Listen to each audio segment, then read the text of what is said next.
बोलिए भक्त और भगवान की, बोलिए सच्चे दरबार की। और बनवारी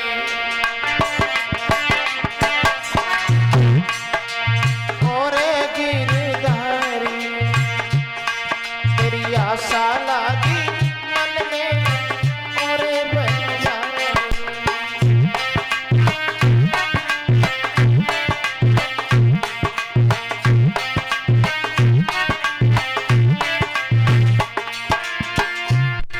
हे कन्हैया, बड़े ही दयालु हो दीन बंधु, आप बड़े दयालु हो प्यारे।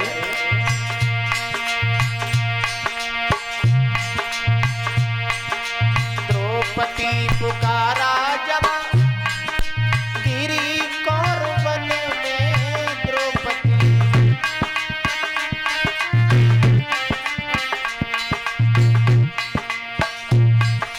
द्रौपदी पुकारा जब गिरी कौर वन में,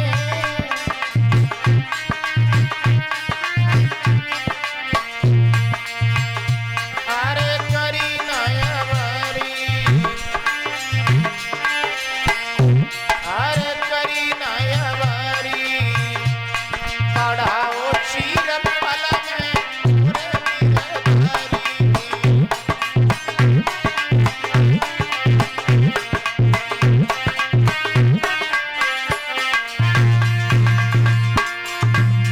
चिट्ठी जब आई तो घबराए नरसी, चिट्ठी जब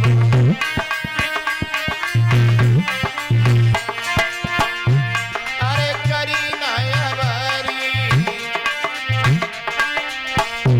अरे करी नयवरी, पहुंचे रामा के घर में पूरे गिरधारी।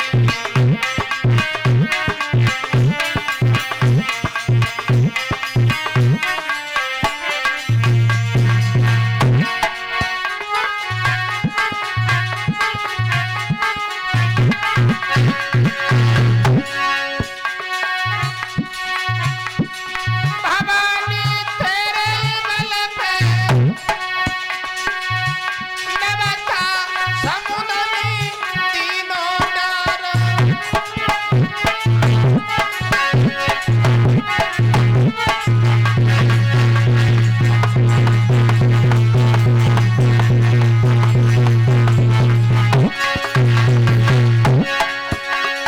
हाथ में बल्ली ले ले, देखी लगाई दे जननी भार।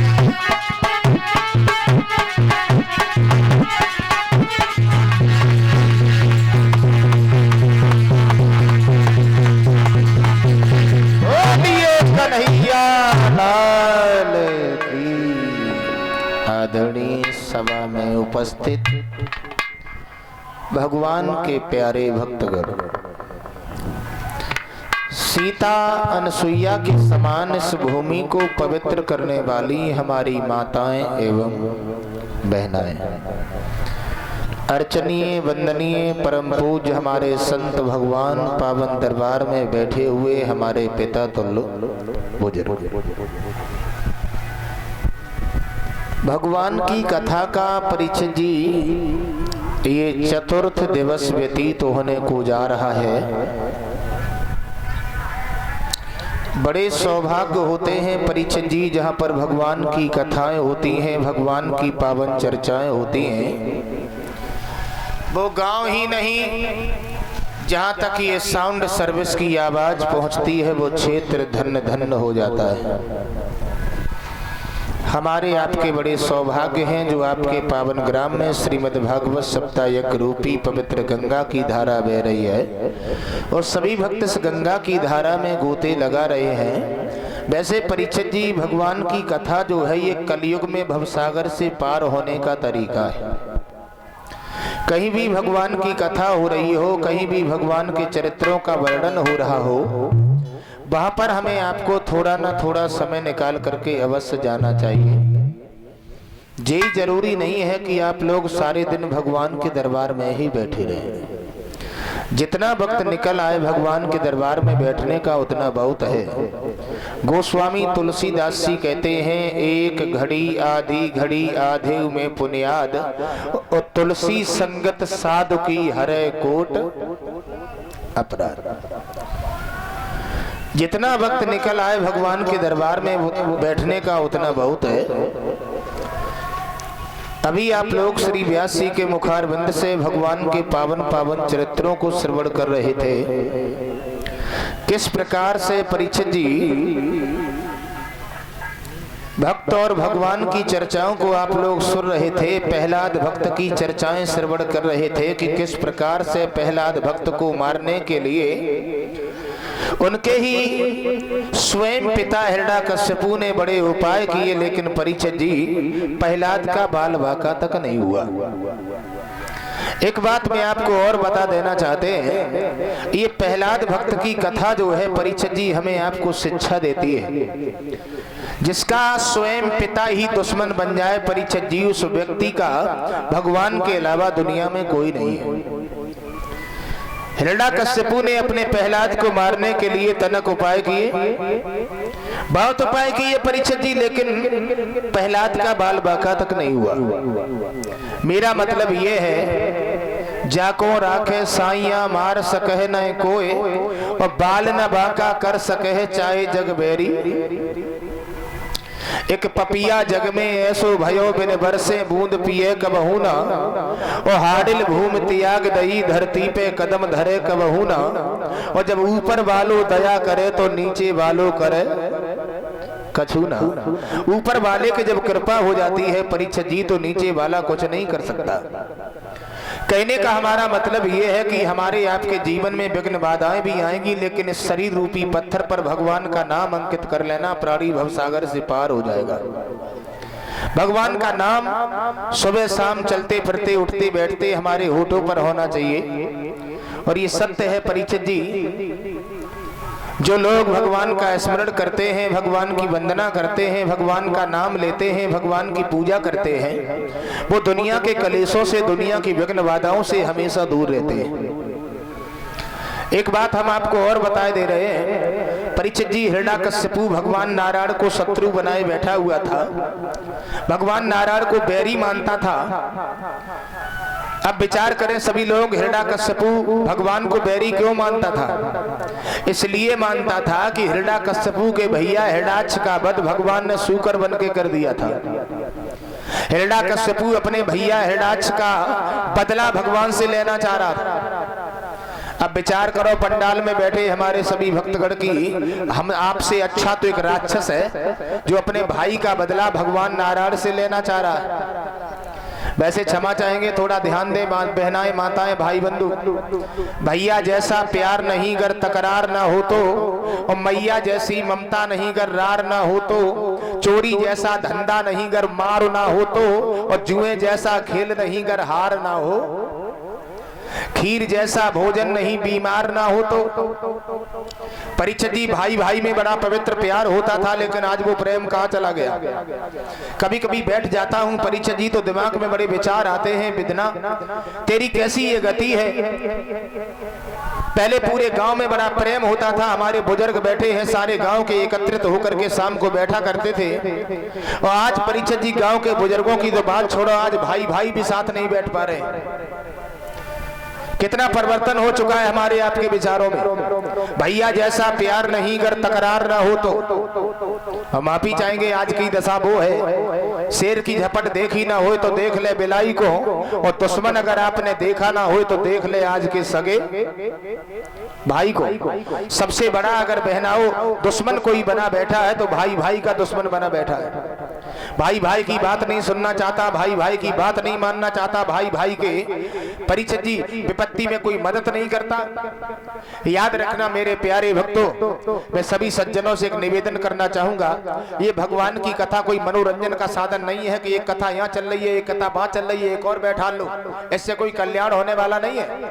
कहने का हमारा मतलब ये है कि भगवान की कथा सुनने के बाद अपने जीवन में उतारना परिचित जी, यही हमारा आपका कर्तव्य है। और मैं सभी सज्जनों से, माताओं बहनाओं से निवेदन करना चाहूंगा, अगर भगवान के 4 शब्द भी कथा के अगर आपने जीवन में उतार लिए तो मैं सत्य कहता हूं कि आपका परिवार बदल जाएगा, आपका घर बदल जाएगा। लेकिन अपने विचारों में थोड़ा परिवर्तन करने की कोशिश करना। मैं सभी माताओं बहनाओं भाइयों से निवेदन करूंगा, माताओं भगवान की कथा सुनने के बाद अपने जीवन पर, अपने शरीर रूपी पत्थर पर उतारने की कोशिश करना। भाई भाई में बड़ा पवित्र प्यार होता था, लेकिन आज वो प्यार कहां चला गया। एक बात और बताएं परीक्षित जी, जिस घर में भाई भाई में फूट हो जाती है वो घर बिगड़ जाता है, जिस गांव में फूट हो जाती है वो गांव बिगड़ जाता है, और जिस देश में फूट हो जाती है वो देश बिगड़ जाता है। अगर फूट के बीच भारत न बोता, अगर फूट के बीच भारत न बोता तो इंदिरा के गोली लगाई न होती, और अगर फूट कैकेयी और दशरथ में न होती तो रावण ने सीता चुराई न होती। प्यारे, रावण ने अपने भैया विभीषण को लात मार फटकारा था और मिल गौ जायबू रामा दल में गवो दशानन मारा था।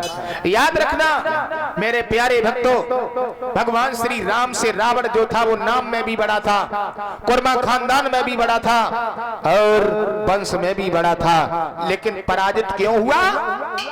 एक भाई की वजह से। अगर विभीषण राम की ओर ना आते तो हकीकत की बात तो यह है कि भगवान श्री राम से रावण की पराजय नहीं होती। और ये सत्य है, जिस घर में 2 भाई होते हैं और दोनों भाइयों में जब झगड़ा होने लगता है, और याद रखना पड़ोसी उस घर में अगर सलाह देने लगे, पंचायत करने लगे, तो समझ लेना वो घर विनाश की ओर जा रहा है। पड़ोसी परिचित जी कभी नहीं चाहेगा कि तुम भाइयों भाइयों में प्रेम हो। पड़ोसी कभी नहीं चाहेगा कि तुम लोगों में अच्छी नियत रहे, अच्छे विचार रहे। जिस घर में पड़ोसी परिचित जी पंचायत करने लगे, समझ लेना वो घर विनाश की ओर जा रहा है। भाइयों, मैं सभी भाइयों से निवेदन करना चाहूंगा, थोड़ा घाटा मुनाफा सह लेना, लेकिन भाइयों से कभी बिगाड़ नहीं करना। भाई की संपत्ति में बंटवारा करने की कोशिश मत करना, लेकिन भाई की विपत्ति में बंटवारा करने की कोशिश अवश्य करना मेरे प्यारे। भाई की संपत्ति में नहीं, विपत्ति में। लेकिन मैंने देखा आजकल लोग विपत्ति में बंटवारा करने की कोशिश नहीं करते। एक भाई अमीर है, एक भाई गरीब है, लेकिन उसकी संपत्ति में बंटवारा करने की कोशिश जरूर करते हैं। भाइयों को कभी भाइयों से जुदा नहीं करना। याद रखना प्यारे भक्तों, भैया मारे यदि भैया को तो ढाल बने जा मैया है, और दुश्मन मारे यदि भैया को तो परिचित जी ढाल बने गो जो भैया है। भाई भाई में बड़ा पवित्र प्यार होता था, लेकिन परिचित जी आज वो दशा है, घर परिवार में फूटन हो जाती है, गांव गांव में फूट हो जाती है, वो घर परिचित जी बिगड़ जाता है। मैं अपनी माताओं से भी निवेदन करना चाहूंगा, आपको अभी हाथ है भाइयों को अलग करवाने में। हाँ हाँ, आप भी कहती हो कि भैया को 10,000 रुपए तुमने दे दिए तो मैं फांसी लगा लूंगी। आप भी कहती हो कि मैं मायके चली जाऊंगी, लौट करके कभी नहीं आऊंगी अगर तुमने भाई की मदद की। लेकिन याद रखना मेरी माताओं, वनवास श्री राम को हुआ था, लेकिन लक्ष्मण जी भैया के चरणों की सेवा करने के लिए गए थे। उर्मिला जी ने कहा था, स्वामी जी आप अपने भैया के चरणों की सेवा करो, मैं ऐसे ही अपना जीवन यापन कर लूंगी। एक उर्मिला अपने पति को भैया की सेवा के लिए वन में भेज सकती है। क्या आप लोग अपने घर में अपने पति से भाई की मदद करने में रोकती हो? अपने भाई की मदद करने में आप कलेश डालती हो? बहनाओं, मैं आप सभी से निवेदन करना चाहूंगा, माताओं, ये जिंदगी एक पानी के बलबूले के समान है, कोई पता नहीं है हम जैसे कितने आए हो, संसार सागर को छोड़ करके कितने चले गए। माताओं बहनाओं, एक बात याद रखना कि चले गए नंबरदार, रुक ना पाए ठेकेदार, बड़ी बड़ी रियासत के जमींदार चले गए।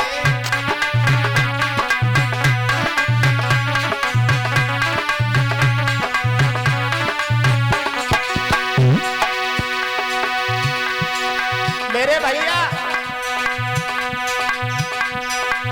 चले गए हवलदार, ठहरे नाए सूबेदार, रात दिन जाग जाग पहरेदार चले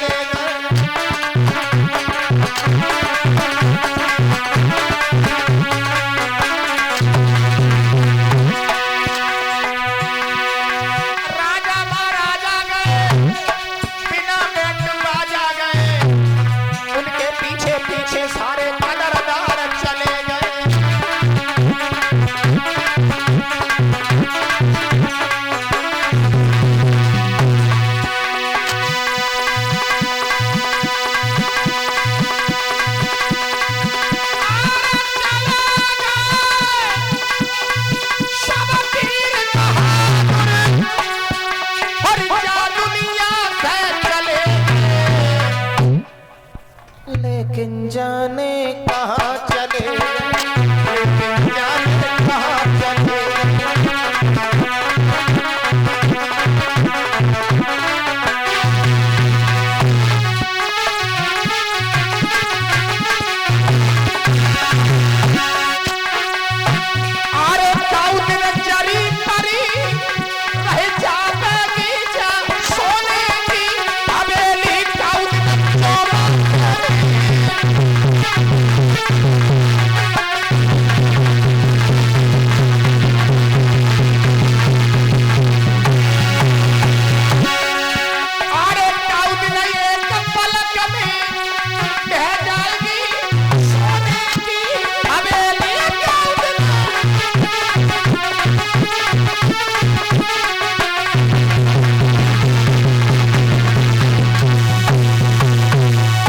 हमारी आपकी बात छोड़ो, बड़े बड़े ज्ञानी, बड़े बड़े विद्वान, बड़े बड़े पहलवान, बड़े बड़े समझदार, बड़े बड़े थानेदार, रिश्तेदार, पल्लेदार, परिचित जी जो आए सब चले गए।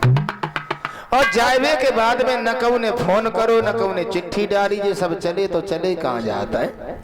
तो कहवे को हमारा मतलब जो है परिचित जी, संसार में रुकने के लिए कोई नहीं आता है, सभी आते हैं और आने के बाद थोड़ा सा समय बिताने के बाद यहाँ से चले जाते हैं। तो काय बात का घमंड है, काय बात का अहंकार है। परिचित जी, प्रहलाद भक्त की कथा से हमें आपको शिक्षाएं प्राप्त होती।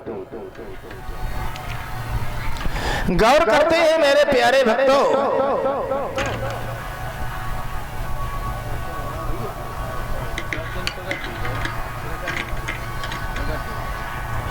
अभी आप लोग श्री व्यास जी के मुखारविंद से सुन रहे थे किस प्रकार से परिचित जी प्रहलाद भक्त ने जब भगवान की वंदना की है, अर्चना की है, हिरण्याकश्यपु ने बहुत सताया, लेकिन अंत में हमारे भगवान नरसिंह प्रकट हो जाते हैं। बोलिए नरसिंह भगवान की।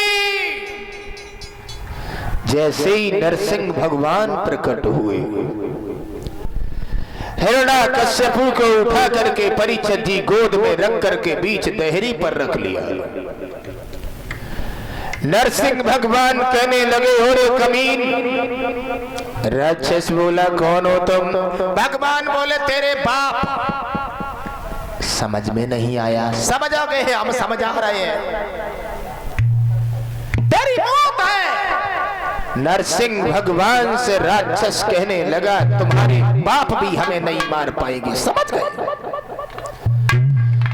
नरसिंह भगवान बोले, क्यों नहीं मार पाएंगे? तो हिरण्याकश्यपु बोला, सुन रहे हो, हमने बड़े वरदान मांगे, न ऊपर मरे, न नीचे मरे, न दिन में मरे, न रात में मरे, न दिन में मरे, न रात में मरे, न नर से मरे, न पशु से मरे, न जिंदा से मरे, न मुर्दा से मरे, साल के 12 महीनों में हमारी मौत न हो। भगवान कहने लगे, ओरे कमीन, अब तुझे कोई नहीं बचा पाएगा। हम तुझे जिंदा नहीं छोड़ेंगे, क्योंकि तूने हमारे भक्त को मारने के लिए कोई उपाय नहीं छोड़ा। नरसिंह भगवान ने परिचित दी, न दिन था, न रात्रि थी, न तेग था, न तलवार थी। परिचित जी, न नर थे, न भगवान पशु थे। गौर करेंगे सभी लोग।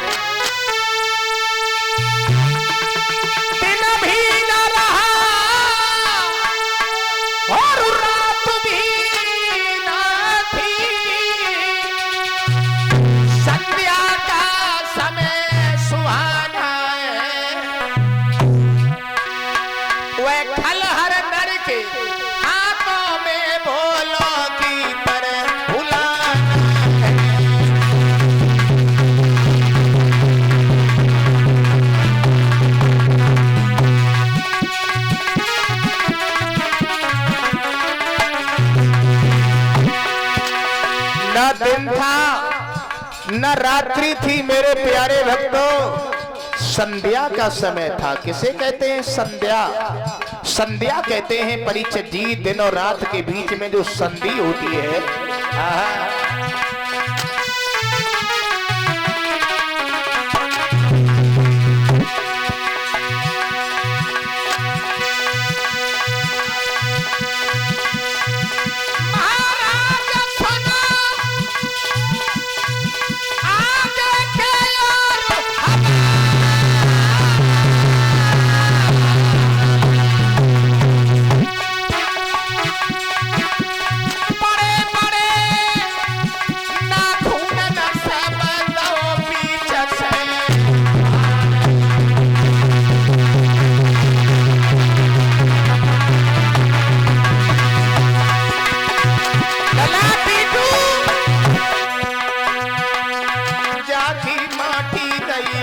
करी हंस किनारो करियो अरे बाकी माटी रही पड़ी के हंस किनारो करियो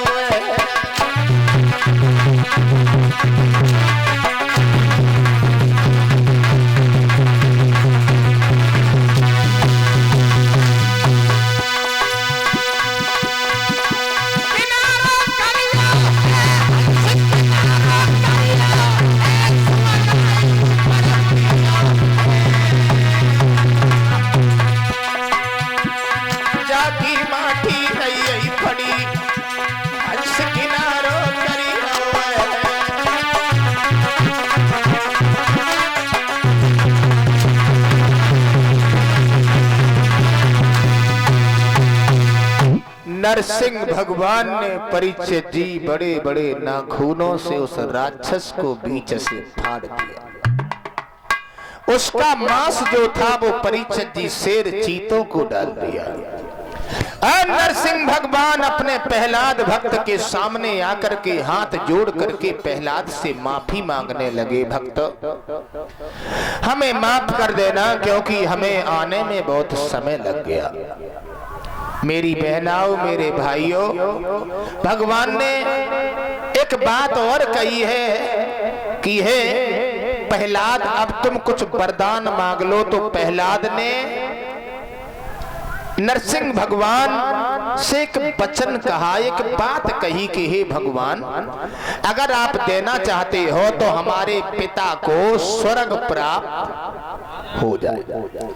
और ये सत्य है मेरी बहनाओं मेरे भाइयों। कितना सताया उस राक्षस ने प्रहलाद को, लेकिन प्रहलाद